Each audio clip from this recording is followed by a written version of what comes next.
Vamos a mirar el Salmo 113 y los versículos 5 al 8. Hace mucho tiempo le escuché a alguien una frase. Él dijo: esta es la tercera humillación de Dios. A mí me sorprendió esa frase, la tercera. Bueno, si hay tercera es porque hay primera y porque hay segunda, ¿no? Así que me dediqué a investigar y cuál sería la tercera humillación de Dios. Y de eso es lo que vamos a hablar en esta mañana.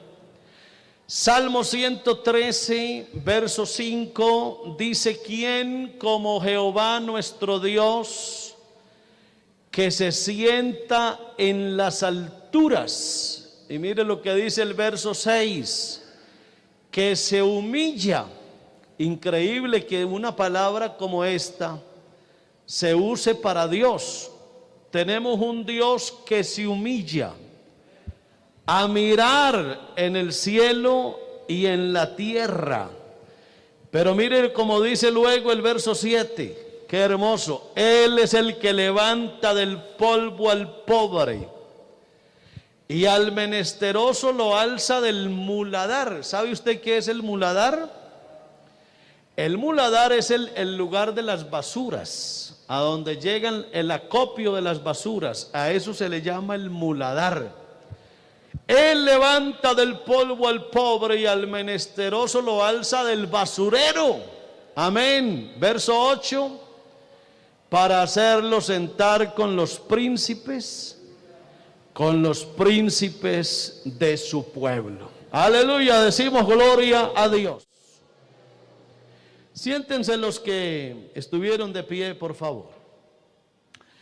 Bueno, miraba yo esa expresión humillación y hay cosas que a uno realmente no le caben en la cabeza. ¿Cómo así que un Dios tan grande de momento se tenga que humillar, que sufra una humillación?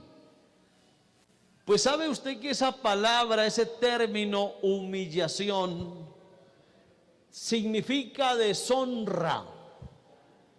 O sea, humillar a alguien es deshonrarlo, es indignidad, o sea, es hacerlo sentir indigno, es una ofensa. Una humillación es una ofensa, es una vergüenza. Cuando alguien humilla a otro, lo está avergonzando, lo está despreciando, lo está afrentando, lo está degradando. Y escuche que es triste: cuando alguien humilla a otro, se está burlando de él. Es hacer burla o mofa de alguien, lo está menoscabando. Y en los antónimos, o sea, el significado contrario, lo contrario a humillar es honrar. Lo contrario a humillar es exaltar. Así que uno siempre dirá que a Dios hay que honrarlo y exaltarlo. Nunca deshonrarlo, nunca indignarlo, nunca ofenderlo, nunca avergonzarlo ni despreciarlo. A Dios o contra Dios nunca puede haber una afrenta, ni debiera haber una degradación, ni una burla, ni un menoscabo a lo que Dios significa. Pero tristemente eso pasa. Dios frecuentemente es humillado por el ser humano. Y yo miraba algunas actuaciones del Señor en los días de su carne. Por ejemplo, cuando dice la Biblia en el capítulo 19 de Lucas, a partir del verso 41 al 44, que cuando Jesús llegó cerca de la ciudad, al verla, lloró sobre ella. Es increíble, hermano, uno ver a un Dios tan grande llorando. Es que son cosas como incoherentes, ¿verdad? Incoherentes. ¿Cómo así que Dios está llorando? ¿Qué hace llorar a Dios? Pues a Dios en su momento lo hizo llorar Jerusalén porque iba a ser derribada, ¿sí? Porque iba a ser destruida, porque no iba a quedar piedra sobre piedra, y el Dios grande del universo, escúchelo, lloró por una ciudad que iba a ser derribada. Pero en otra ocasión, y ese es el versículo más corto de la Biblia. ¿Ustedes saben cuál es el versículo más cortito de la Biblia? San Juan 11:35. A ver si lo localizamos por ahí en las pantallas. ¿Cómo dice San Juan 11:35? A ver qué tan largo es el versículo. Mírenlo. Ese es el versículo más pequeñito, más cortico de la Biblia. Jesús lloró. ¿Cuándo lloró? Dice la Biblia que cuando estuvo al frente de la tumba de Lázaro, lo llevaron al frente de la tumba, y cuando Jesús estuvo ahí, él, dice la Biblia, que amaba a Lázaro, y al preguntar dónde le pusiste, y le dijeron, Señor, ven y ve, y dice entonces que Jesús lloró. Así que tenemos a un Dios que siente, un Dios con sentimiento, un Dios que es capaz de llorar. Ese es el Dios majestuoso que tenemos nosotros, sus hijos. Es un Dios tan grande, imagínese, que siente también el dolor, que tiene también la capacidad de sufrir, de llorar y hasta de ser humillado. Pero bueno, vamos a entrar a esto de las humillaciones de Dios.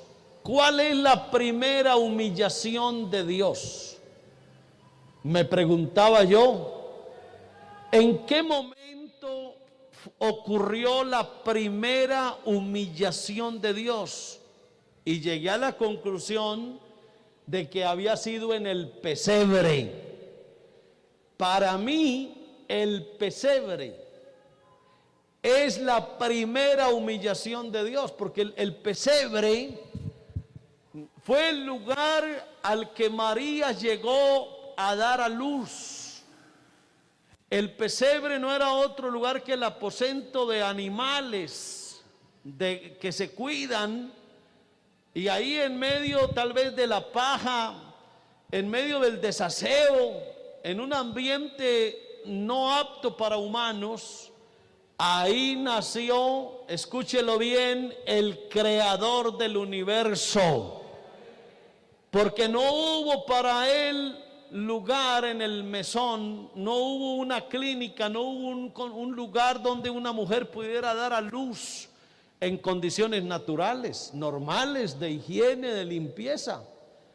Esa fue la primera y más grande humillación de Dios. Miqueas, el capítulo 5, verso 1 dice, rodéate ahora de muros, hija de guerreros. Nos han sitiado, con vara herirán en la mejilla el juez de Israel. Dice el verso 2, pero tú, Belén Efrata, pequeña para estar entre las familias de Judá, de ti me saldrá el que será Señor en Israel, y sus salidas son desde el principio, desde los días de la eternidad. Así que se cumplió la escritura cuando María dio a luz a su hijo primogénito y lo envolvió en pañales y lo acostó en un pesebre porque no había lugar para ellos en el mesón. Eso dice el capítulo 2 de Lucas y el verso 7. Eso de ir hasta un pesebre o comúnmente, como nosotros lo llamamos aquí, una pesebrera. Para nosotros es una pesebrera. Ahí fue donde nació el Rey de Reyes y el Señor de Señores. Mientras los reyes nacen todos en sus grandes palacios, el Rey del universo, el Creador de los cielos y la tierra, tuvo que venir a nacer entre animales, en medio de la paja, en medio del estiércol de animales. Ahí nació el gran Dios del universo. Así que para mí esa es la primera gran humillación de Dios. Por eso fue que el apóstol Pablo en 2 Corintios capítulo 8 verso 9 dijo: porque ya conocéis la gracia de nuestro Señor Jesucristo, que por amor a vosotros se hizo pobre, siendo rico, para que vosotros con su pobreza fueseis enriquecidos. Oiga eso, siendo rico, se hizo pobre. El que creó el universo, el dueño de todo, tuvo que nacer en medio del estiércol de animales. A su nombre sea la gloria. Por eso, en una ocasión, él dijo: las zorras tienen guaridas y las aves del cielo nidos, mas el Hijo del Hombre no tiene dónde recostar su cabeza. Eso es inaudito, eso no tiene presentación, eso es lo peor que puede pasar, y mucho menos con el Dios del universo, el creador de todo. ¿Cómo que no tiene ni siquiera dónde recostar la cabeza? ¿Le parece poquita humillación? Pero lo hizo porque venía a cumplir una gran labor. Era salvar al pecador, porque la Biblia dice que de tal manera amó Dios al mundo que dio a su Hijo unigénito, para que todo aquel que en él cree no se pierda, mas tenga vida eterna. A su nombre sea la gloria. Así que hoy habrá que decirle: gracias, Señor, porque te humillaste al venir a un pesebre. Gracias, Señor, porque te vestiste de carne para venir a sufrir aquí. Esa encarnación de Dios, eso de vestirse de carne, fue una humillación de Dios terrible. En Hebreos capítulo 2, verso 14, dice: por cuanto los hijos participaron de carne y sangre, Él participó de lo mismo, para destruir por medio de la muerte al que tenía el imperio de la muerte, es a saber, al diablo, y librar a todos los que por el temor de la muerte estaban sujetos a servidumbre. Así que eso que hizo Dios es un acto de humillación demasiado grande, y hoy nos estamos beneficiando de eso. La segunda humillación de Dios no puede ser otra: la cruz. La cruz.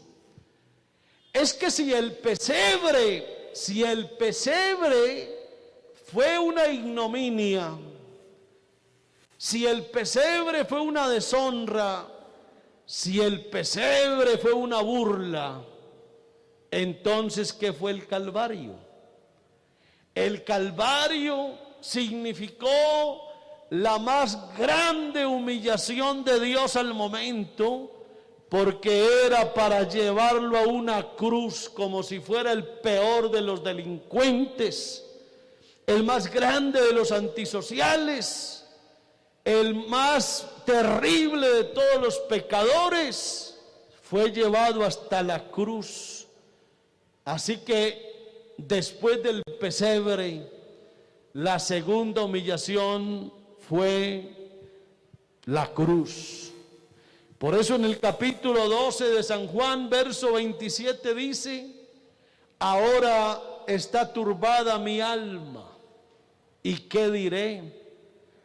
Padre, sálvame de esta hora, mas para esto he llegado a esta hora. Él sabía que su venida al mundo en condición de carne era una humillación terrible. Había ya pasado por el pesebre y ahora le esperaba la cruz. Pero esa humillación Él la permitió porque detrás de toda la humillación de Él venía la exaltación nuestra. Y dice el capítulo 2 de Filipenses, el verso 6, hablando del Señor, dices: el cual, siendo en forma de Dios, en otras versiones dice siendo Dios mismo. Aquí dice en forma de Dios, pero en la versión original dice siendo Dios mismo. No estimó el ser igual a Dios como cosa que aferrarse, sino que se despojó a sí mismo, tomando forma de siervo y hecho semejante a los hombres. Y mírelo acá, y estando en la condición de hombre, lea conmigo, dice, se humilló. Ahí aparece la humillación de Dios. Se humilló a sí mismo, lo permitió. Eran los soldados romanos los que lo estaban humillando, era toda la sociedad, todo el mundo lo estaba humillando, pero Él lo permitió y se hizo obediente hasta la muerte y muerte de cruz. En esa humillación no se le hizo justicia. No hubo justicia para Él. Para Él solo hubo burlas, menosprecio, menoscabo, indignación, tortura. Eso fue lo que Él recibió en la cruz. Esa es su segunda humillación. El capítulo 53 de Isaías, los versos 3 al 8 presentan esa humillación del Calvario. Despreciado y desechado, eso es humillación. Despreciado y desechado entre los hombres, varón de dolores, experimentado en quebranto, y como que escondimos de Él el rostro, fue menospreciado. Ahí están todos los sinónimos de lo que es la humillación. Menospreciado y no lo estimamos. Ciertamente llevó Él nuestras enfermedades y sufrió nuestros dolores, y nosotros le tuvimos, oiga eso, nosotros le tuvimos por azotado, por herido de Dios y abatido. Ahí están todos los sinónimos, todos. Haga la lista, hermano, para que vea qué humillación tan terrible. Luego dice, mas Él herido fue por nuestras rebeliones, herido, dice, molido por nuestros pecados, el castigo de nuestra paz fue sobre Él, y por su llaga fuimos curados. Todos nosotros nos descarriamos como ovejas, cada cual se apartó por su camino, mas Jehová cargó en Él el pecado de todos nosotros. Y vuelve y aparece otro sinónimo, angustiado y afligido, no abrió su boca. Como cordero fue llevado al matadero, y como oveja delante de sus trasquiladores, enmudeció y no abrió su boca. Por cárcel y por juicio fue quitado, y su generación, ¿quién la contará? Porque fue cortado de la tierra de los vivientes, y por la rebelión de mi pueblo fue herido. Hay un texto en el capítulo 8 de los Hechos que retoma esas palabras de Isaías 53, pero las traduce y que encajan perfectamente con lo que estamos tratando hoy. Hechos 8:33, citando el pasaje anterior, dice: en su humillación no se le hizo justicia. Mírelo ahí que está claro. En su humillación no se le hizo justicia, mas su generación, ¿quién la contará? Porque fue quitada de la tierra su vida. Es increíble, hermanos y amigos, cómo aquel que hizo las fuentes de las aguas, aquel que hizo que el ciclo del agua fuera perfecto, aquel que hizo que descendiera agua cristalina de los montes, aquel que hizo los arroyos correr y los ríos anegar los cultivos, aquel que hizo la inmensidad del mar y las nubes, cuando tenía sed, no hubo una sola gota de agua para saciarla. Eso es increíble. Y cuando tuvo sed, le dieron a beber vinagre mezclado con hiel, y después de haberlo probado no quiso beberlo. Y por allá dice más adelante que otro tomó una esponja y la empapó de vinagre y la puso en una caña y se la dio a beber. Eso es inaudito, no hay peor humillación que esa. El dueño de las aguas, el creador de las fuentes de las aguas, no hubo para él una gota que le saciara su sed cuando estuvo en el Calvario. Aquel que fue el rey y que es y que seguirá siendo el rey del universo, el que tiene todo el poder en su mano, fue objeto de escarnio. En el capítulo 50 y el verso 6 de Isaías dice en la Nueva Versión Internacional: ofrecí mi espalda a los que me golpeaban. Oiga, ofrecí mi espalda. En la Reina Valera dice: di mi cuerpo a los heridores, mis mejillas a los que me arrancaban la barba. Oiga eso. Ese mesaban la barba es arrancarle la barba. Se la arrancaban ante las burlas y los escupitajos. Allá dice de injurias y de esputos. En esta versión dice: ofrecí mi espalda a los que me golpeaban, mis mejillas a los que me arrancaban la barba, ante las burlas y los escupitajos no escondí mi rostro. Pero uno dice: bueno, ¿será que para Dios hay una tercera humillación más grande aún que la del pesebre y la del Calvario? Déjeme decirle que sí, hay una tercera humillación. Y si el pesebre es cruel y si el Calvario es indecible, la tercera humillación sí que lo es. Estaba yo pensando que la tercera humillación de Dios se origina no en el diablo, no en el mundo. Se origina en hombres y mujeres que dicen ser cristianos. Se origina en personas que, haciéndose llamar hijos de Dios, viven un evangelio de indignidad y con su mal testimonio pisotean la sangre vertida en el Calvario. O sea, es tan humillante y quizá más.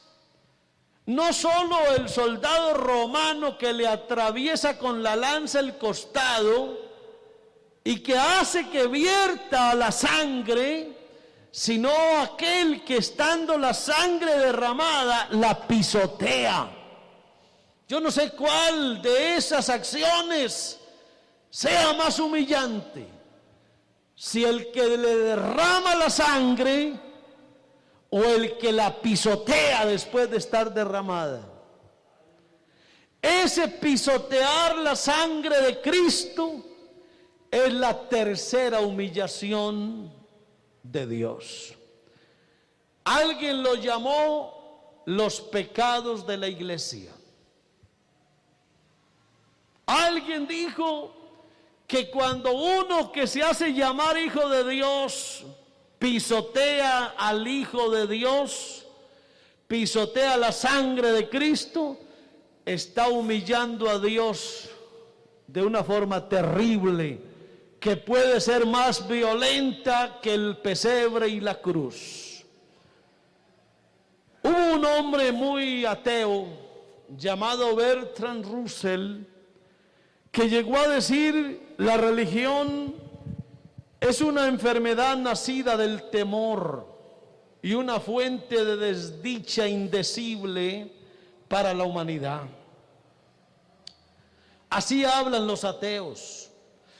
¿Sabían ustedes que una de las fuentes que alimenta el ateísmo no es en esencia el desconocimiento de Dios, sino el comportamiento de aquellos que se dicen ser hijos de Dios? En otras palabras, lo que alimenta el ateísmo, lo que alimenta la negación de Dios, es de aquellas personas en cuyo corazón no hay dignidad para ser hijos de Dios, que viven un evangelio de cualquier manera. Así que la mancha no está en Dios, sino en sus hijos, dice alguien por ahí. El rechazo a Dios no ha sido otra cosa más que el rechazo a la iglesia. Los ateos, más que rechazar a Dios, rechazan la iglesia. Fue la observación y la experiencia de mal cristianismo de una iglesia popular, me abstengo de mencionar el nombre, una iglesia popular conocida, una iglesia del imperio, una iglesia que todo lo ha dominado, aliada a una estructura de poder corrupto, lo que provocó la hostilidad anticristiana en los tiempos de la Revolución Francesa. Esa actitud de esa llamada iglesia popular, con todo su pecado interno, su corrupción, propició el rechazo de Dios de la humanidad. Por eso Carlos Marx dijo: la religión es el opio de los pueblos y necesita ser abolida. O observe que Marx no se refirió a Dios como tal, sino a la religión, porque las religiones se llenan de corrupción, se llenan de maldad y se convierten en un mal cristianismo. Esas religiones corruptas, ese mal cristianismo se convierte en la tercera humillación de Dios. Porque por culpa de los que hablan mal y actúan mal y se tapan con un ropaje de cristianismo, por culpa de ellos Dios es denigrado. Esa es una tristeza que hay que combatirla. Por eso un mal cristianismo carece de sinceridad, carece de inteligencia, carece de amor a la verdad, no tiene profundidad. Un mal cristianismo no se vive de acuerdo a lo que se predica. Por eso esas terribles cruzadas que hubo, derramamientos de sangre por montones, la famosa Santa Inquisición, las guerras santas, lo único que han traído es desprecio, menoscabo, burla y odio contra Dios. Eso es lo que propicia a aquellas personas que no viven como Dios manda. Ahora, no se puede eliminar el verdadero cristianismo por causa de aquellos que han pretendido pervertirlo. Porque si hay una cosa clara, el hecho de que hayan muchos religiosos corruptos, religiones apartadas de la verdad, hombres impíos que se camuflan con un ropaje de cristianismo y que cargan aún hasta la Biblia para hacer maldades, ellos no pueden opacar la verdad de Cristo. Y Jesucristo está por encima de todas las religiones y por encima de todo procedimiento y actitud de alguno que se diga ser cristiano. Dios está por encima de todo. Así que se equivoca el mundo cuando juzga a Dios por causa de los que se hacen llamar hijos de Dios. El problema es de los hijos, no de Dios. Y eso es lo que dice la Biblia, el capítulo 32 de Deuteronomio. Y el verso 4 y 5 está diciendo que la corrupción no es de Dios. Dios no está corrompido, Dios no es fruto de la corrupción. Dios es excelso, Dios es perfecto. Y si hay algún problema en el cristianismo, no es de Cristo, es de los cristianos. Dios sigue siendo Dios, inmutable, inmarcesible, glorioso, sublime, santo, grande, exaltado, glorioso, honrado, precioso, valioso, más grande que el universo. Dios lo llena todo. A su nombre la gloria. Deuteronomio 32, verso 4. Él es la roca, aleluya, cuya obra es perfecta.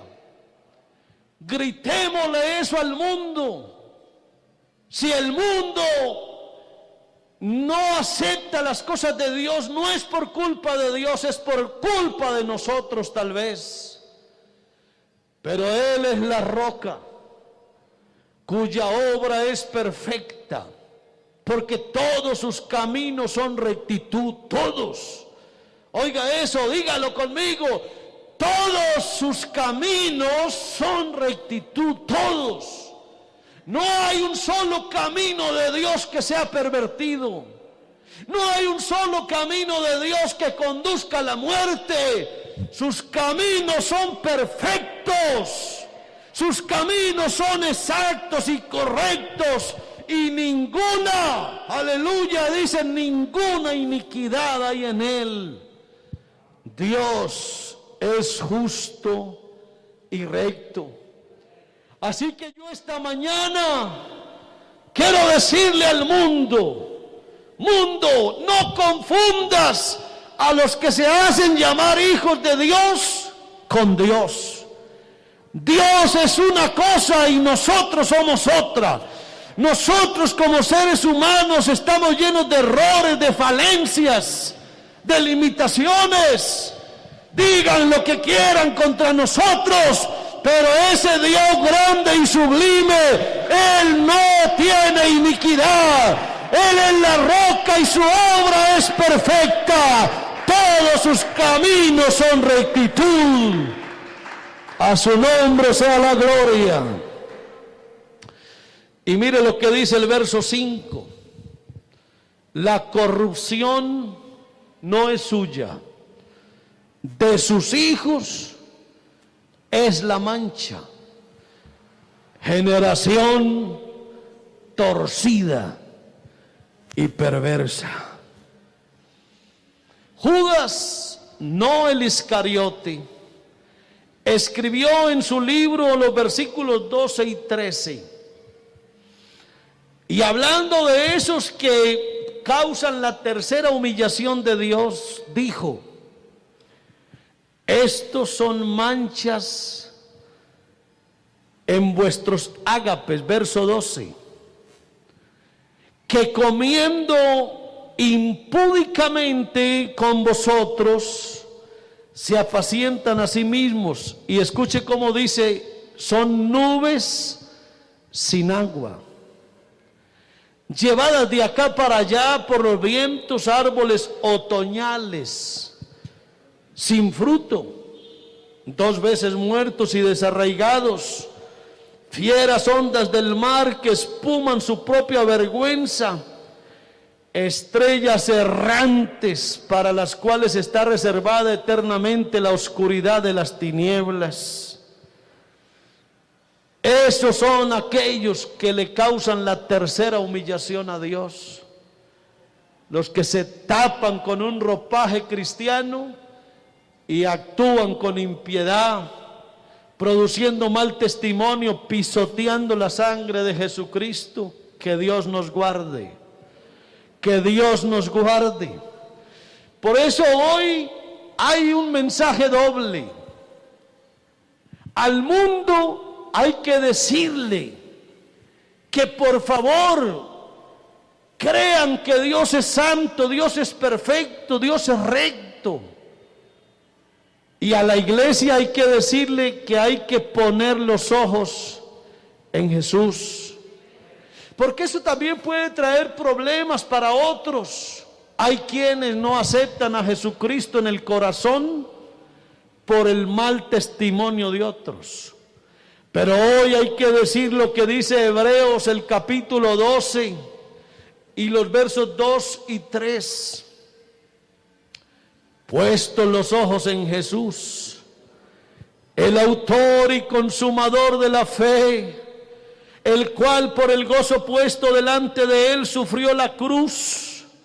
Mire cómo sufrió esa humillación, menospreció el oprobio y se sentó a la diestra del trono de Dios. Considerad a aquel que sufrió tal contradicción de pecadores contra sí mismo, para que vuestro ánimo no se canse hasta desmayar. A la iglesia hay que decirle que no podemos humillar a Dios. Nuestra conducta, nuestro proceder, nuestra forma de vida, nuestro testimonio tiene que honrar, tiene que exaltar a Dios, nunca humillarlo. El cristiano que se porta mal, el cristiano que actúa mal, el cristiano que vive una doble moral, el cristiano que vive con una hipocresía puesta como manto, está humillando a Dios casi más que el pesebre, casi más que la cruz. Por eso Dios lo que quiere es una iglesia sin mancha, una iglesia que Él la ama, que se entregó por ella, que la santifica, que la alaba, que se la va a presentar a sí mismo, una iglesia gloriosa, que no tenga ni mancha ni arruga. Por eso hoy a la iglesia hay que decirle: ocupémonos en nuestra salvación con temor y temblor. Que cuando alguno de nosotros esté tentado a hacer algo malo, no piense solamente en que vas a perder tu alma. Porque si te pones a actuar como no corresponde, si actúas como no debes actuar, nada raro que pierdas tu alma. Pero no solo vas a perder tu alma, vas a humillar al Dios que un día te salvó. Vas a pisotear la sangre, escúchalo bien, la sangre que se derramó por ti en un momento dado. Hay una pregunta muy difícil de responder y está en el capítulo 10 de Hebreos y el verso 29. Miren esa pregunta que tiene una respuesta supremamente difícil. Hebreos 10:29 dice: ¿cuánto mayor castigo pensáis que merecerá el que pisoteare al Hijo de Dios y tuviere por inmunda la sangre del pacto en la cual fue santificado e hiciere afrenta al Espíritu de gracia. Déjeme decirle que ese texto a mí me produce una preocupación enorme.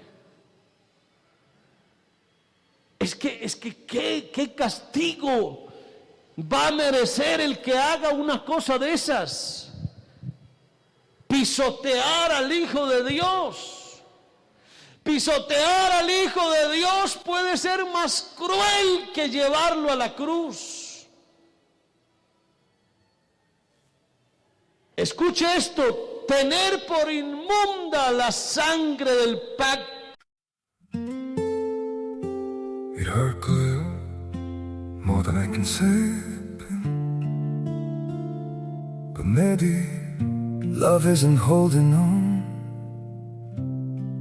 Maybe it's knowing when to walk away.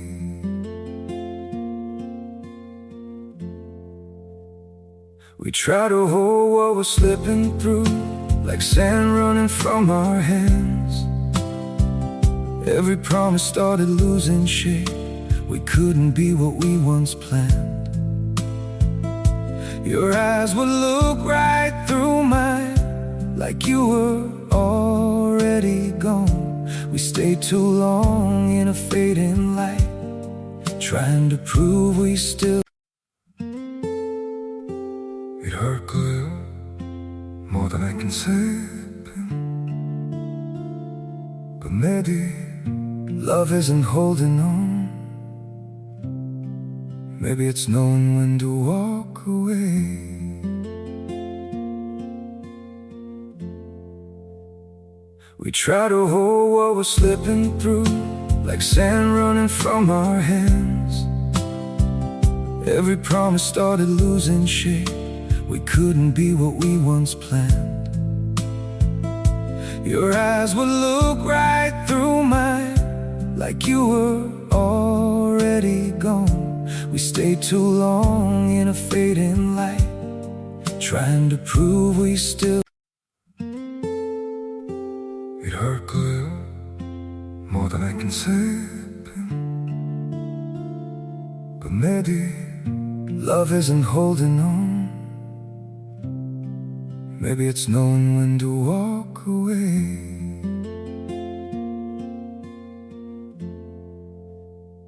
We try to hold what we're slipping through, like sand running from our hands.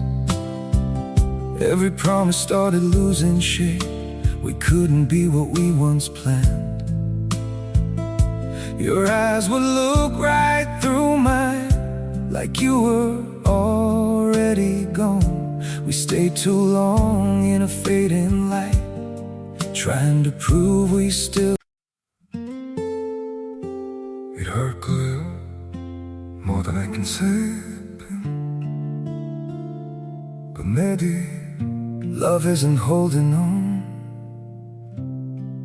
Maybe it's knowing when to walk away.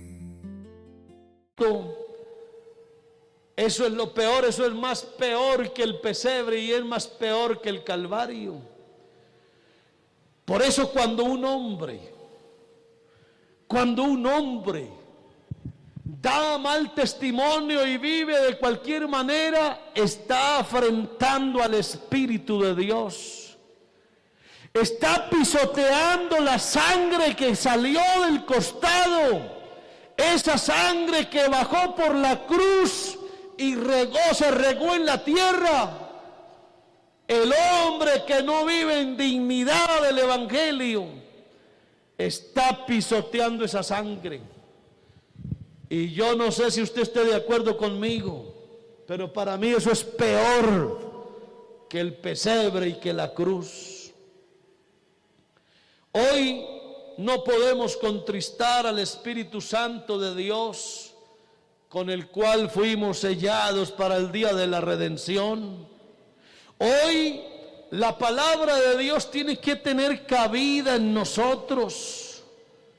Hoy no podemos mordernos entre nosotros mismos. Cuando hay un grupo de hombres que se hacen llamar hijos de Dios y entre ellos mismos se muerden, eso es atentar contra la vida cristiana.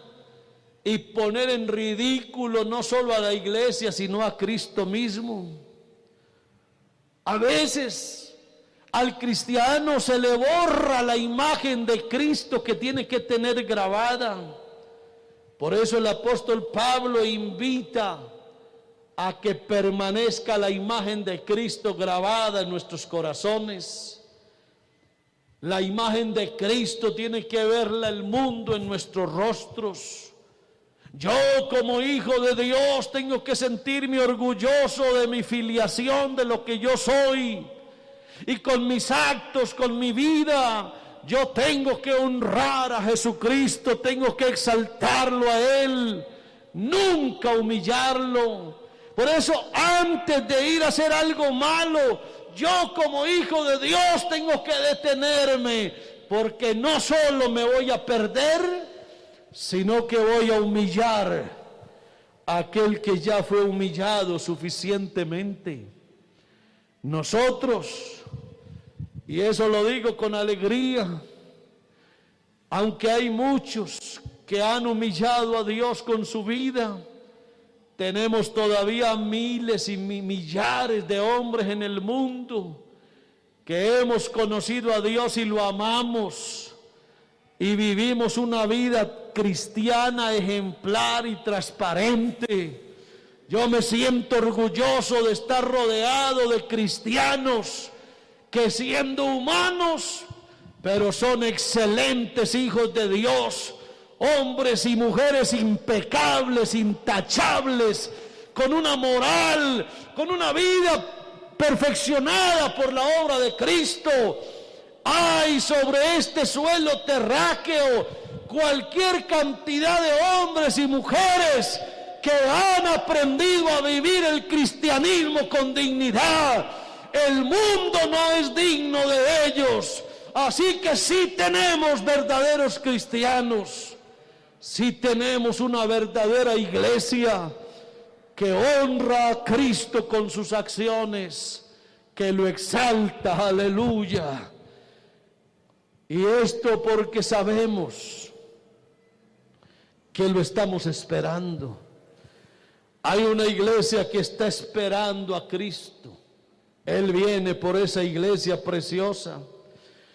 Hay una iglesia que está dando frutos continuamente. Hay sobre este suelo una cantidad, un ejército de hombres y mujeres dando frutos maravillosos. Hay una iglesia lindísima, aleluya, que dejó de pecar, que ya no vive para el mundo. Hoy tenemos cualquier cantidad de personas que se las podemos presentar al mundo con la certeza y la seguridad de que hacen gala de un evangelio bien llevado, de una vida cristiana con una altísima moral. Hay cualquier cantidad de hombres y mujeres entre nosotros con unas calificaciones impecables, hombres y mujeres, buenos padres, buenos esposos, mujeres fieles, grandes ciudadanos, personas intachables, gente con una dignidad enorme porque aprendieron a conocer a Dios y son los que honran y son los que exaltan a Dios. A su nombre sea la gloria, aleluya. Por eso el apóstol Pablo un día dijo: por esto procuro tener siempre una conciencia sin ofensa ante Dios y ante los hombres. Ese texto está en Hechos 24:16. Mírelo por favor. Hechos 24:16. El apóstol dijo: y por esto, permítame le pongo un paréntesis, y por no humillar a Cristo, por no humillar a Cristo, procuro tener siempre una conciencia sin ofensa ante Dios y ante los hombres. Y por eso Pablo dijo a los Corintios, en la primera carta, el capítulo 15, verso 34, velad debidamente y no pequéis, Oiga iglesia lo que dice el Señor: velad debidamente y no pequéis. Esto no es para el mundo, esto es para la iglesia, porque algunos no conocen a Dios. Para vergüenza vuestra lo digo. Déjeme decirle que cuando uno lee un texto bíblico, debe hacerle una buena homilética y hermenéutica, debe hacer una buena hermenéutica. Aquí no le está hablando al mundo, le está hablando a la iglesia. Le está diciendo Pablo a la iglesia que debemos velar debidamente. Se lo está diciendo a los hijos de Dios, no al mundo. Velad debidamente y no pequéis, porque algunos ¿de dónde? Que se hacen llamar iglesia, algunos no conocen a Dios. ¿Y qué producen esos que no conocen a Dios? Vergüenza. Para vergüenza vuestra lo digo. Pero el fundamento de Dios está firme, teniendo este sello: conoce el Señor a los que son suyos. Y luego dice: y apártese de iniquidad todo aquel que invoca el nombre de Cristo. Si tú invocas el nombre de Cristo, tienes que ser coherente. Tus acciones y tus hechos deben ser coherentes con tus palabras y tus dichos. Si yo digo que soy cristiano, debo vivir como cristiano. Tengo que ser coherente. Ahora, lo que sí es claro es que es inevitable que en una iglesia hayan personas que no conocen a Dios. Eso es inevitable, siempre va a pasar. Y eso fue lo que dijo el apóstol Pablo, y quedó registrado en la segunda a Timoteo, capítulo 2, y a partir del verso 20: en una casa grande. Escúchelo bien. Y esto hay que decírselo al mundo, porque el mundo va a venir a asomarse a la iglesia y va a encontrar dentro de la iglesia algunos que no conocen a Dios, que con su pecado humillan a Dios. Pero eso es normal. Mire lo que dice 2 Timoteo 2:20: pero en una casa grande no solamente hay utensilios de oro y de plata, sino también de madera y de barro. Y unos son para usos honrosos y otros para usos viles. Así que no es lo mismo la mesa del comedor o la olla donde preparas tus alimentos, tus manjares, a la escoba que barre la mugre en la casa. Obviamente que la escoba es para una cosa y la olla es para otra. Y en una casa tienen que haber ambas. Y el verso 21 dice: así que si alguno se limpia de estas cosas, será instrumento para honra. Oiga, instrumento no para deshonra, no para humillar, sino para honrar. Dice: será instrumento para honra, santificado, útil al Señor y dispuesto para toda buena obra. Esa es la gente que Dios necesita.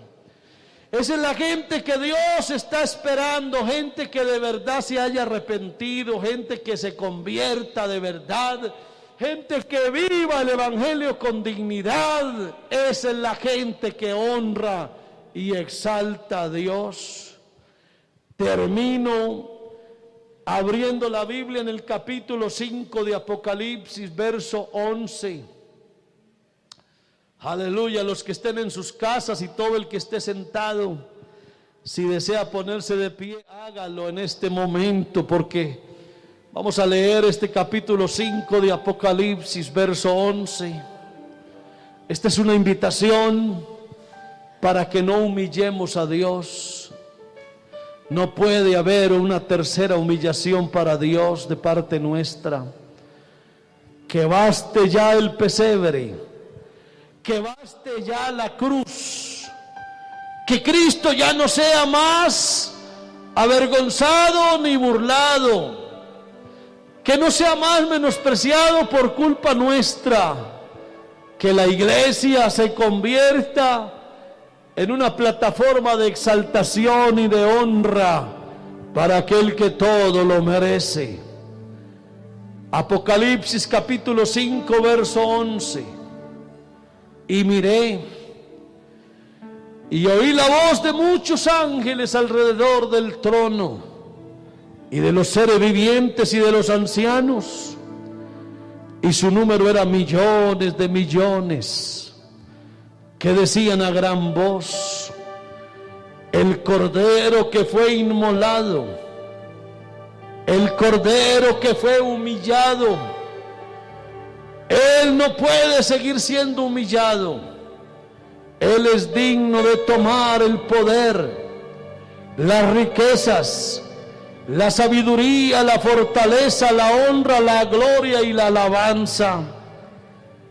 Y a todo lo creado que está en el cielo y sobre la tierra y debajo de la tierra y en el mar, y a todas las cosas que en ellos hay, oí decir: al que está sentado en el trono y al Cordero sea la alabanza, sea la honra, sea la gloria, sea el poder por los siglos de los siglos.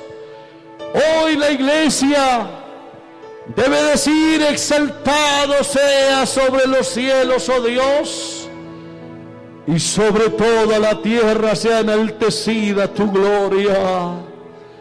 Oh hermano, diga conmigo esta mañana esa expresión del Salmo 108 y el verso 5: exaltado sea sobre los cielos, oh Dios, exaltado sea sobre los cielos, oh Dios, y sobre toda la tierra sea enaltecida tu gloria. Yo quiero hoy invitar al mundo a que mire al Dios del cielo. En Él no hay corrupción, en Él no hay maldad, perfectos son sus caminos. Y quiero decirle a la iglesia: iglesia, por favor, exaltemos a Dios con nuestras acciones. Vivamos nuestra vida cristiana como tiene que ser. Hagamos que Dios sea exaltado y glorificado, que el mundo conozca a Dios, que el mundo ame a Dios a través del conocimiento de la iglesia. Yo quisiera hoy levantar mis manos y pedirle a Dios perdón por lo que algunos han hecho en su contra.